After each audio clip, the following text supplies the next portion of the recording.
I really enjoy martial arts films, especially those that are well done, but nowadays we're expecting some substance from martial arts films, even though they're supposed to be all about fights. Well, guess what? There's a fantastic movie that combines both actually good fights and powerful substance. And I'm talking about The Paper Tiger. My tiger kung fu is better than yours. Written and directed by Quoc Bao Tran, Paper Tigers focuses on three disciples that used to be great at kung fu and very close together, who now are washed out middle-aged men with their own struggles, and how an event brings them back together to try to figure out where they fit in life and how to move forward from something that happened many years ago and was never resolved. I honestly feel that Cobra Kai did an amazing thing, which is bring a bunch of nostalgia and a lot of actors that we haven't seen on screen for a very long time onto modern television with great writing, superb storytelling where it focuses on characters and what happened to them when they were younger and how that affected their life today.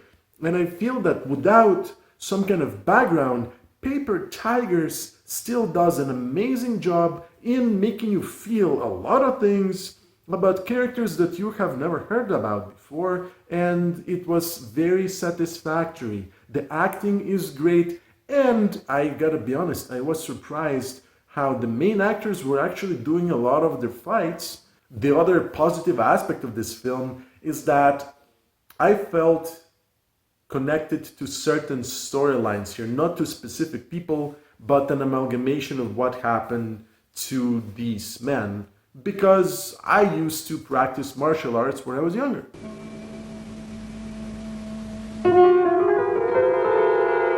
I get it, you're not here to hear my personal stories, but I think it's worth sharing to explain why I feel connected to this film. When I was younger, I used to have a core group of friends in high school that we used to practice Taekwondo together, and a lot of our activities after school focused on martial arts. We used to discuss martial arts, go together to tournaments, and we created a bond. And after high school finished, we remained friends.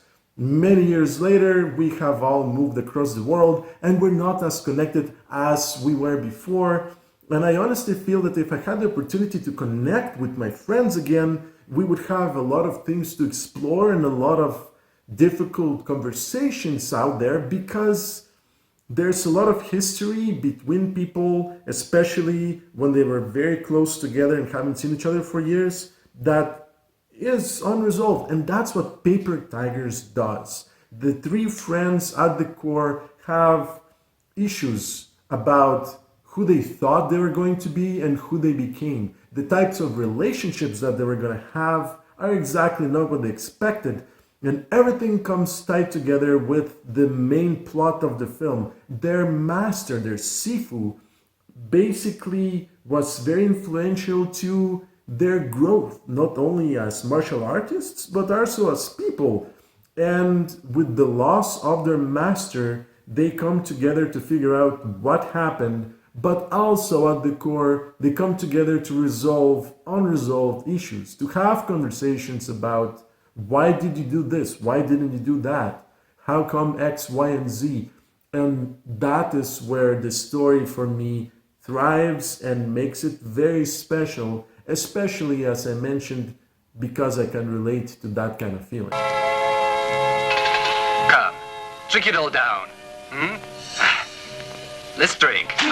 Alain Uy plays the main character, somebody who used to be very fast and skilled, who is now a divorced father who's trying to teach his son what's the right thing to do when they're faced with conflict. Michael Jenkins plays an alienated friend who has his martial arts dojo, who you think is gonna be kicking ass and taking names, but actually it's quite a softie and it breaks the expectations, and I love how the actor portrays that. Ron Yuan is definitely the comedic center of this entire crew that plays a character who used to be very loyal to his friends, but something happened to him and he started to be jaded towards trusting other people. He also had an accident that left him a little bit on the not physically able to fight again situation, but he still does his best. And unlike his other friends who are fighters,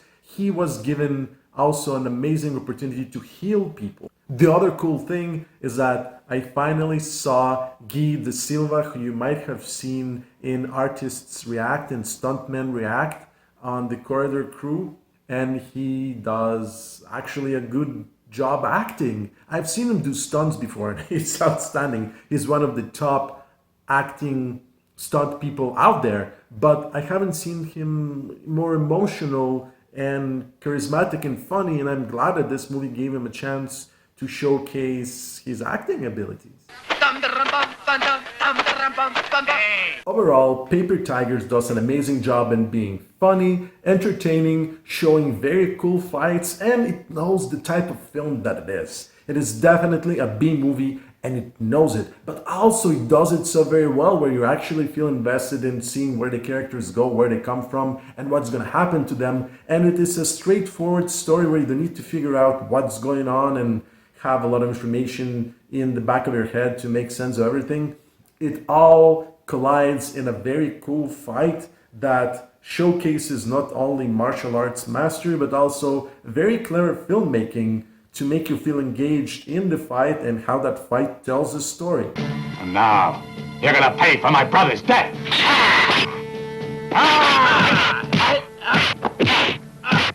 If you enjoy martial art films that don't do anything crazy but stay within the confines of believable, if you like compelling stories about people coming into terms of who they grew up to be, if you enjoy slight situational and sometimes verbal comedy, if you're okay with a tiny bit of crass humor but want to watch something that is still wholesome, if you find that you enjoyed Cobra Kai, I think you will enjoy Paper Tigers a lot. I am sure that you will be surprised as how good the fights are and how much of the action the actual actors are doing. So it's a great measure. I honestly would suggest you check out the first half hour before you make a decision whether this is the kind of movie or not, because it takes a while to get into what the actual film is about. You will be pleasantly surprised. If you have suggestions for movies that are about nostalgia but also have a martial arts component in it, I would love to hear your suggestions. I'm Jin from Get Me More, and you know where to find me. Thanks for watching.